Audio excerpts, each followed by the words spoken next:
Mirror की बात हम लोग करते हैं और मिरर दो तरह के होते हैं, एक कॉनकेव मिरर और एक हमारा होता है कॉन्वेक्स मिरर। दोनों को समझने का कोशिश करते हैं। कॉनकेव मिरर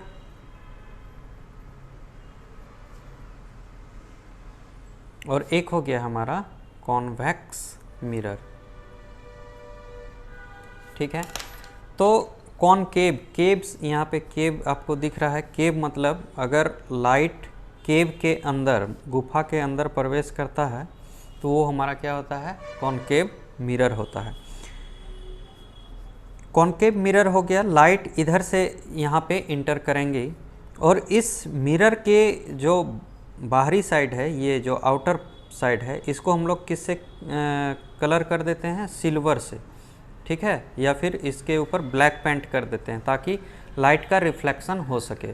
अब होता क्या है, लाइट इधर से आएगी, ठीक है, और इसके सतह पर टकराएगी और टकराने के बाद यहाँ से ये रिफ्लेक्ट होके या तो इधर जा सकता है या फिर इधर जा सकता है, कहीं से भी। इस पर अगर लाइट इस तरह से आ रही है तो ये लाइट रिफ्लेक्ट होके इस तरह से जा सकता है।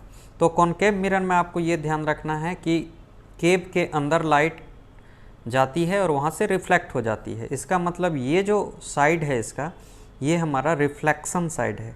कौन सा साइड है, रिफ्लेक्शन साइड है।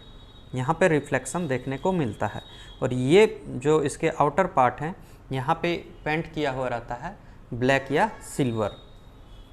कॉन्वेक्स में जस्ट इसका उल्टा होता है। कॉन्वेक्स मिरर की बात करते हैं तो कॉनकेव मिरर में आपने देखा था कि इसका जो धंसा हुआ पार्ट था, जो कैप के आकार का पार्ट था, उस पार्ट से रिफ्लेक्ट होता था।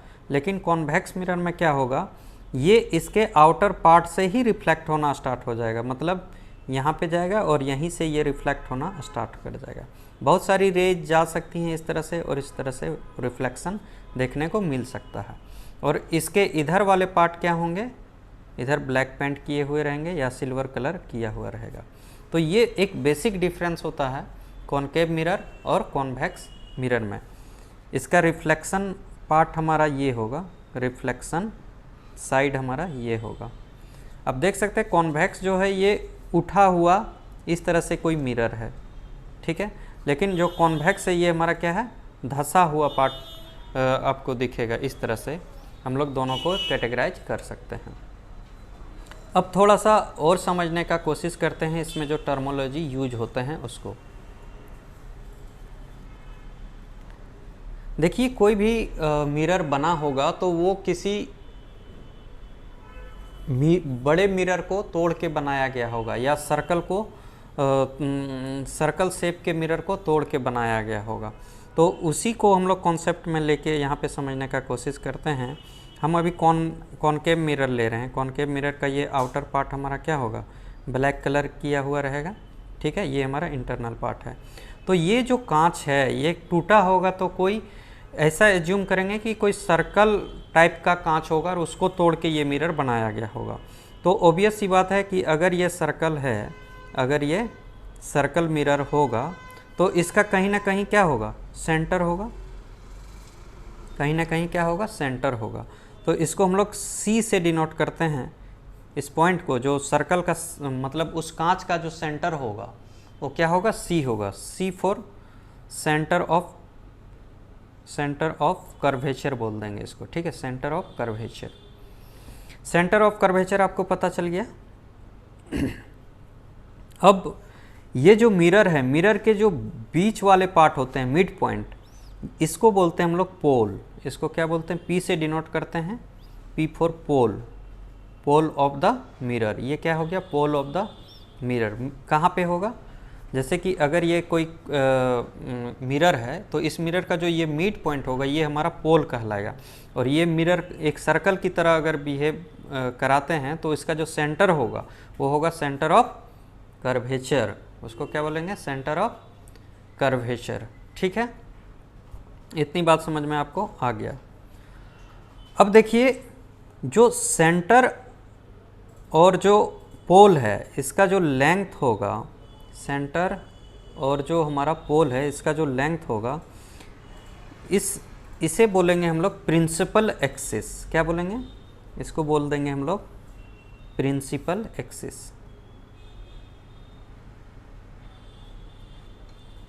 प्रिंसिपल एक्सिस बोल देंगे इसको, ठीक है।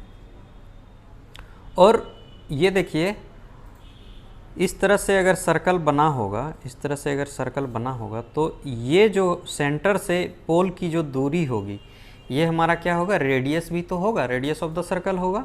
इसका मतलब जो CP है हमारा, जो CP है हमारा, ये कहलाएगा रेडियस ऑफ द कर्वेचर। क्या कहलाएगा?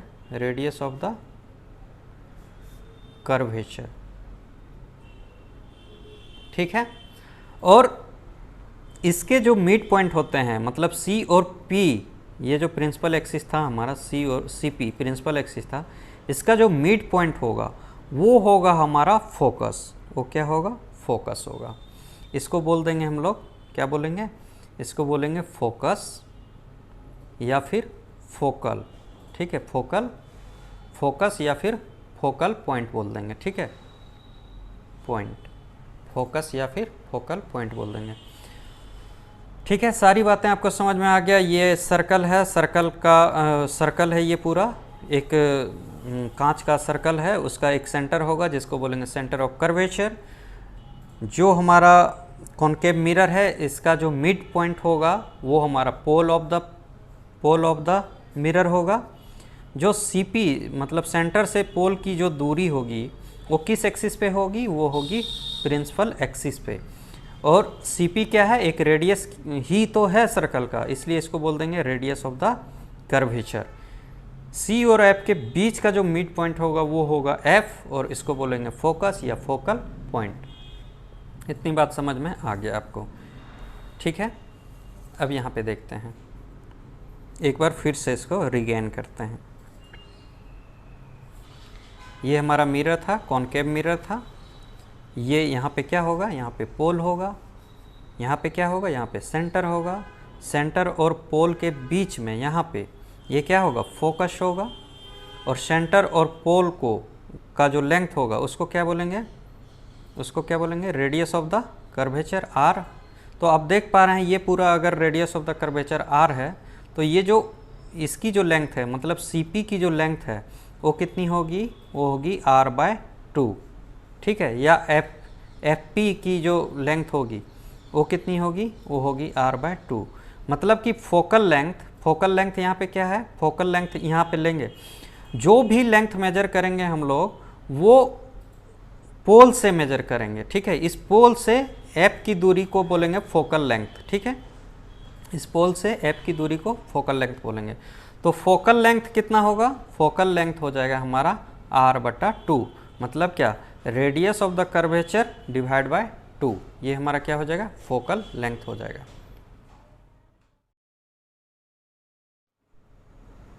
अब हम लोग थोड़ा सा समझ लेते हैं कि जो फोकस होता है, फोकल पॉइंट या फोकस पॉइंट, उसको कैसे डिफाइन करेंगे। तो ये हमारा क्या है? ये हमारा कॉनकेव मिरर है।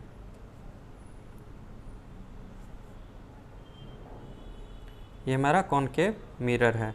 अब क्या होता है, ये कॉनकेव मिरर है तो ये हमारा क्या होगा? पोल होगा। इसका ये क्या होगा? सेंटर होगा।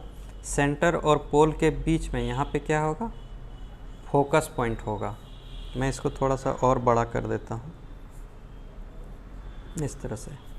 अब क्या होता है, देखिए यहाँ पे लिखा हुआ a ray of light incident parallel to the principal axis. ये हमारा क्या होता है? ये प्रिंसिपल एक्सिस होता है। इस प्रिंसिपल एक्सिस के पैरेलल एक इंसिडेंट रे है, आने वाली किरण है। तो इधर से मान लेते हैं कोई इंसिडेंट रे है। ये क्या है? इंसिडेंट रे है। इंसिडेंट रे, आने वाली किरण, इंसिडेंट रे है। इंसिडेंट रे जो इस कांच पे पड़ रहा है वो क्या है? पैरेलल है। किसके? इस प्रिंसिपल एक्सिस के पैरेलल है इंसिडेंट रे। अब क्या होता है, देखिए यहाँ पे, the principal axis of the concave mirror after reflection passes through the common point on principal axis called focal point। अब ये जो इंसिडेंट रे था ये इस कांच के सतह से टकराएगी और टकराने के बाद ये फोकल पॉइंट से पास करेगी। ठीक है, तो एक कॉमन पॉइंट से पास करेगी, जैसे कि ये आपका आया यहाँ पे, यहाँ से टकरा के इधर चला गया। अब फिर कोई दूसरा parallel line, parallel incident ray लेते हैं ये, तो ये भी जाएगा और इसी कॉमन पॉइंट से पास हो जाएगा। ठीक है, तो जिस कॉमन पॉइंट से आफ्टर रिफ्लेक्शन वो पास हो जा रहा है प्रिंसिपल एक्सिस को कट करते हुए, वो जो पॉइंट होगा वो होगा हमारा फोकस या फिर फोकल पॉइंट। ठीक है, एक बार और यहाँ पे समझने का कोशिश करते हैं, इसको एक बार देख लीजिए आप। ठीक है, यहाँ पे समझने का कोशिश करते हैं। ये हमारा क्या था, कॉनकेव मिरर था। अब प्रिंसिपल एक्सिस ये है, अभी कहाँ पे फोकस है पता नहीं, लेकिन ये प्रिंसिपल एक्सिस है, ये सेंटर है, ये हमारा पोल है। ठीक है, अब क्या हुआ, इधर से इंसिडेंट रे आया और ये इंसिडेंट रे इस प्रिंसिपल, इसको क्या बोलते हैं, सीपी को क्या बोलेंगे, प्रिंसिपल एक्सिस बोलेंगे। तो इस प्रिंसिपल एक्सिस के पैरेलल है ये इंसिडेंट रे। अब ये आया यहाँ से कट करते हुए, ये इस तरह से रिफ्लेक्ट हो गया। ठीक है, फिर कोई दूसरी इंसिडेंट रे आई इस तरह से, और ये भी इसी कॉमन पॉइंट को कट करते हुए ऐसे बाहर हो गई। ठीक है, इधर से भी हम लोग ले सकते हैं, इंसिडेंट रे इस तरह से गया और ये भी आपका इसी कॉमन पॉइंट से पास करते हुए चला गया। ठीक है, तो ये जो पॉइंट होता है जहाँ से सारे incident ray after reflection principal axis को कट करते हुए कॉमन पॉइंट पे जो पास करता है, इसको हम लोग बोलते हैं फोकल पॉइंट। और फोकल लेंथ उसको बोलेंगे पोल से फोकस पॉइंट की दूरी। तो पोल से फोकस पॉइंट मतलब पीएफ जो है या एफपी, ये वाली जो दूरी है इसको बोलेंगे फोकल लेंथ। इसको क्या बोलेंगे, फोकल लेंथ बोलेंगे। ठीक है, तो फोकस और फोकल पॉइंट समझ में आ गया, फोकस लेंथ भी आपको समझ में आ गया।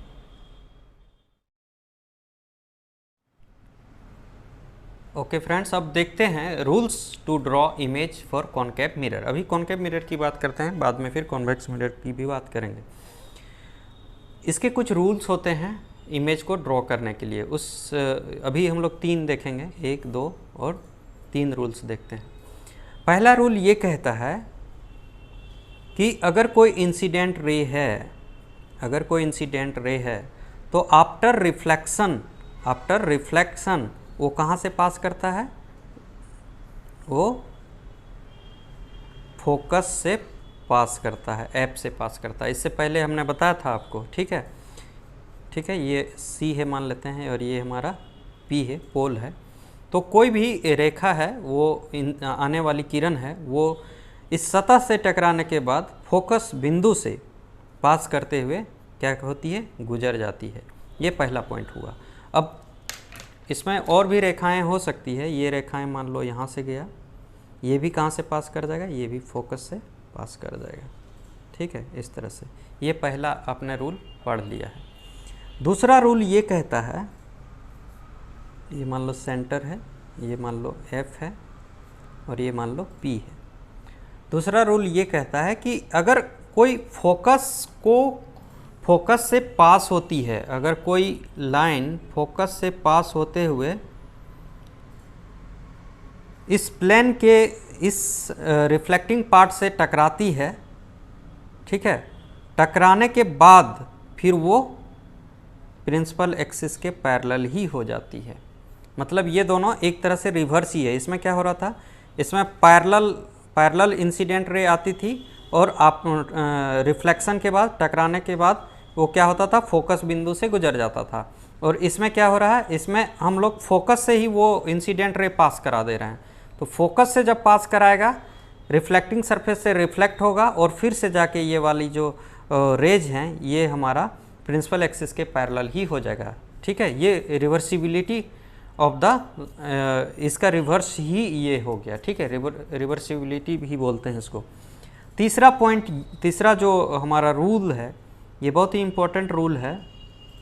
ये रूल कहता है कि ये पोल हो गया आपका, ये हमारा एफ हो गया और ये हो गया सी हो गया। ये कहता है कि अगर सी से, मतलब सेंटर ऑफ कर्वेचर से, अगर कोई इंसिडेंट रे पास होती है, जैसे कि यहाँ पे मैं पास करा रहा हूँ, देखिए ये सेंटर ऑफ कर्वेचर से मैं ये इंसिडेंट रे पास करा दिया, तो कहता है कि जिस रास्ता से वो आया है वो उसी रास्ता से फिर जाके रिफ्लेक्ट भी हो जाएगा। ठीक है, तो ये 3 पॉइंट थे। मैं फिर से एक बार इसको रिवाइज करा देता हूँ। यहाँ पे देखिए, पहला बोला कि अगर कोई पैरेलल इंसिडेंट रे जाती है आफ्टर रिफ्लेक्शन, वो कहाँ से गुजरती है, वो फोकस से गुजरती है। दूसरा क्या बोला कि अगर वो फोकस से ही गुजर रही है, अगर इंसिडेंट रे फोकस से ही गुजर रही है, तो फोकस से गुजरने के बाद वो प्रिंसिपल एक्सिस के पैरेलल हो जाती है। तीसरा क्या मैंने बताया, तीसरा मैंने ये बताया कि अगर वो सेंटर ऑफ कर्वेचर से ही पास कर रहा है, तो जिस पॉइंट से वो पास हुआ है उसी पॉइंट से वो फिर से रिफ्लेक्ट बैक हो जाएगा। ठीक है, ये 3 पॉइंट थे। पहला क्या हुआ, पहला प्रिंसिपल एक्सिस के पैरेलल कोई इंसिडेंट रे लिए, वो क्या हुआ, वो फोकस पॉइंट से पास करते हुए चला गया। दूसरा क्या किए, हम लोग फोकस से ही पास कराए, दूसरा हमने फोकस से ही पास कराया, फोकस से पास कराया, वो आफ्टर रिफ्लेक्शन वो क्या हुआ, इस प्रिंसिपल एक्सिस के ही पैरेलल हो गया। तीसरा क्या था, तीसरा था हमारा अगर वो सेंटर ऑफ कर्वेचर से पास करता है तो वो फिर से उसी अपने ही जिस रास्ता से वो गुजरा है उसी रास्ता से वो क्या होता है, रिफ्लेक्ट बैक हो जाता है। ठीक है, ये हमने कॉनकेव मिरर में ये 3 चीज़ें अभी देखी। ओके फ्रेंड्स, अब देखते हैं हम लोग कि इमेज का फॉर्मेशन ऑब्जेक्ट को अगर डिफरेंट प्लेसेस पे रखते हैं तो उसका इमेज पे किस तरह का वो इमेज बनाता है। तो आप इसके लिए इंच का प्रयोग कर सकते हैं कि यहाँ पे अगर पोल से एफ की दूरी 2 सेंटीमीटर है तो सेंटर की दूरी कितना होगा, ये भी 2, यहाँ 2 और 2, ये कितना, सेंटर की दूरी 4 हो जाएगा। इस तरह करके आप मेजर कर सकते हैं। देखिए, पहला हमने जो लिया है कि ऑब्जेक्ट बियॉन्ड सी के बाद में कोई ऑब्जेक्ट लेते हैं, तो इस तरह से ऑब्जेक्ट को दिखाएंगे हमेशा हम लोग। ये कोई ऑब्जेक्ट है, ये हम दे देते हैं नाम इसका ए और बी। ठीक है, ए और बी हमने इसका नाम दे दिया ऑब्जेक्ट का। ठीक है, तो किसी भी ऑब्जेक्ट का इमेज बनाने के लिए उस ऑब्जेक्ट से 2 रेज पास होने चाहिए। ठीक है, तो एक रे हम लोग यहाँ से पास कराते हैं ऑब्जेक्ट के, यहाँ से एक रे पास कराते हैं जो कि इस प्रिंसिपल एक्सिस के क्या है, पैरेलल है। तो ये प्रिंसिपल एक्सिस के पैरेलल कोई रे हमने पास कराया।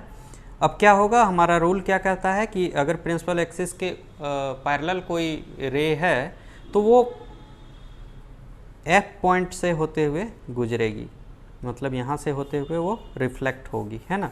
तो ये रिफ्लेक्टेड रे हो गया हमारा। ठीक है, अब दूसरा जो है, दूसरा 2 रे चाहिए इमेज फॉर्मेशन करने के लिए। तो एक रे तो हमारा ये हो गया, दूसरा रे हमारा यहाँ से हम लोग क्या करते हैं, इसको फोकस से ही पास करा देते हैं।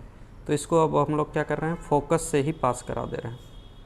रूल नंबर 2 क्या कहता था कि अगर वो फोकस से पास होता है, अगर वो फोकस से पास होता है तो क्या होगा, आफ्टर रिफ्लेक्शन वो पैरेलल हो जाएगा, आफ्टर रिफ्लेक्शन वो पैरेलल हो जाएगा।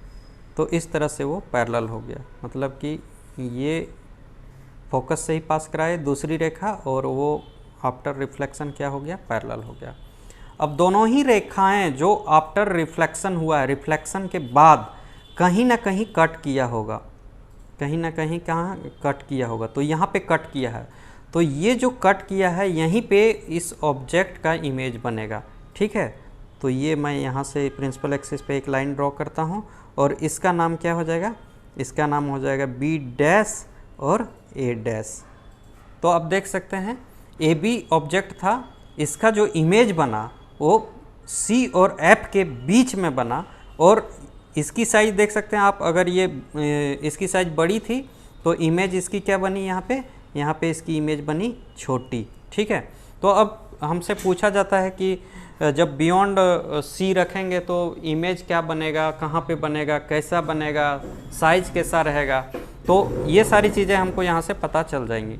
अब देखिए, जो इमेज हमारा बना है वो कहाँ पे बना है, एफ और सी में, तो ये इसके पोजीशन और कैरेक्टरिस्टिक्स ऑफ इमेज में आ जाएगा। ठीक है, तो इमेज का फॉर्मेशन कहाँ हुआ है, एफ और सी के बीच में हुआ है।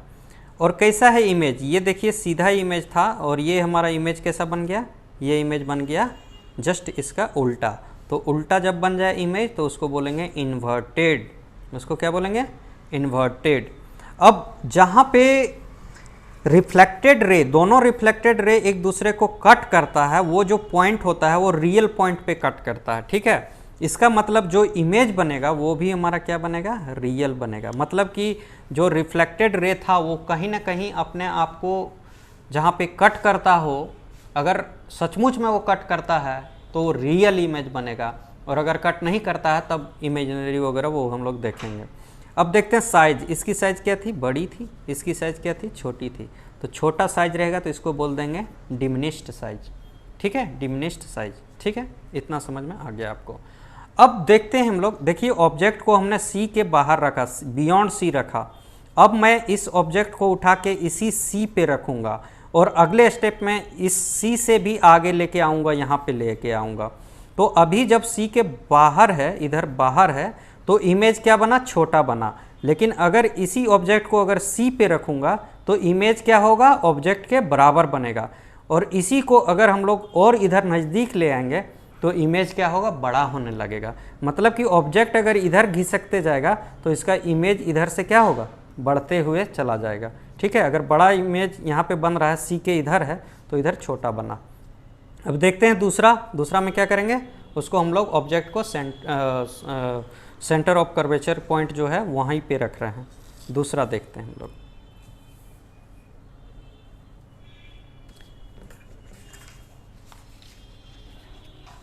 ठीक है, ये है दूसरा, object at C.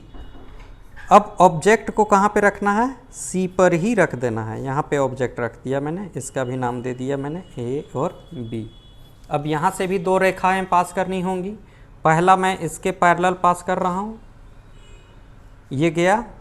After reflection कहाँ से पास करेगा, फोकस पॉइंट से पास करेगा।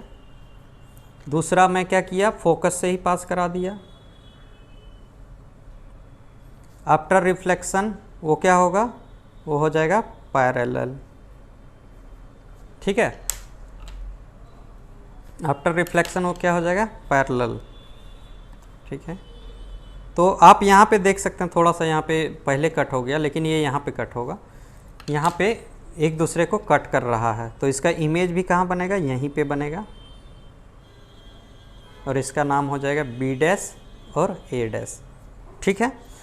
तो ये देखें हम लोग कि अगर ऑब्जेक्ट को सेंटर सी पे ही रखते हैं तो उसका इमेज कहाँ पे बनता है, सेंटर पे ही बनता है। उसका इमेज कहाँ पे बनता है, सेंटर पर ही बनता है, और इसी के बराबर बनता है। जितना हाइट का ये था उतना ही हाइट का, जब आप इसको एक्यूरेट मेजर करके इंच से करेंगे ना तो लगभग दोनों बराबर ही आपके आएंगे। इसमें भी वही किए थे, पहला पास किया था हमारा parallel to the principal axis. After reflection focus point से वो क्या हुआ, रिफ्लेक्ट हो गया। और दूसरा हमने क्या किया, उसको फोकस से ही पास कराया, आफ्टर रिफ्लेक्शन वो पैरेलल हो गया। दोनों नियम हमने लगा दिए, और दोनों एक दूसरे को जहाँ पे कट किया वो रियल पॉइंट था, है ना। तो सारी इसकी कैरेक्टरिस्टिक्स यहाँ पे देख पा रहे हैं हम लोग, पोजीशन एंड कैरेक्टरिस्टिक्स। कहाँ पे इमेज का फॉर्मेशन हुआ, इमेज का फॉर्मेशन सी पर ही हुआ। जब ऑब्जेक्ट सी पर था तो सी पर ही हुआ। कैसा इमेज बना, उल्टा बना, इन्वर्टेड।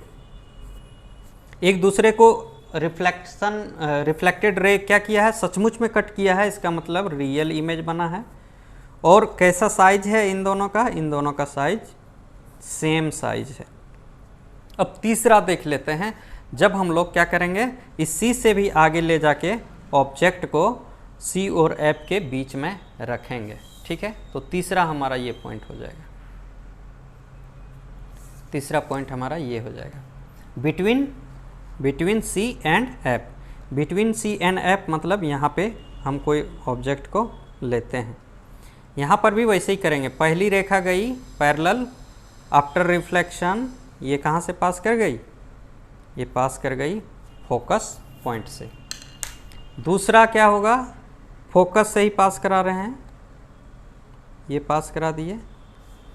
आफ्टर रिफ्लेक्शन क्या हुआ, ये कहीं इस तरह से जाके यहाँ पे कट किया, ठीक है, यहाँ पे कट किया। तो आप देख रहे हैं ऑब्जेक्ट को जब यहाँ पे सी और एफ के बीच में रखे थे तो इसका इमेज कहाँ पे बनने लगा, सी पर बनने, सी के बाद बनने लगा, ठीक है। सी के बाद बनने लगा, बियॉन्ड सी बनने लगा, ठीक है। और साइज भी देख सकते हैं आप यहाँ से, ये हमारा अगर ए बी था तो ये हमारा क्या हो जाएगा, ये हमारा बी डैश और ए डैश हो जाएगा। तो सारी चीज़ें यहाँ पे आपको क्लियर हो गई। अब इसका पोजीशन और कैरेक्टरिस्टिक्स देख लेते हैं। पोजीशन एंड कैरेक्टरिस्टिक, इमेज कहाँ पे फॉर्मेशन हुआ है, सी के बाद हुआ है, तो बियॉन्ड सी। कहाँ पे हुआ है, बियॉन्ड सी हुआ। कैसा इमेज बना है, इन्वर्टेड बना है, इसके जस्ट अपोजिट है तो इन्वर्टेड बना है। सचमुच में कहीं पे कट किया है, इसका मतलब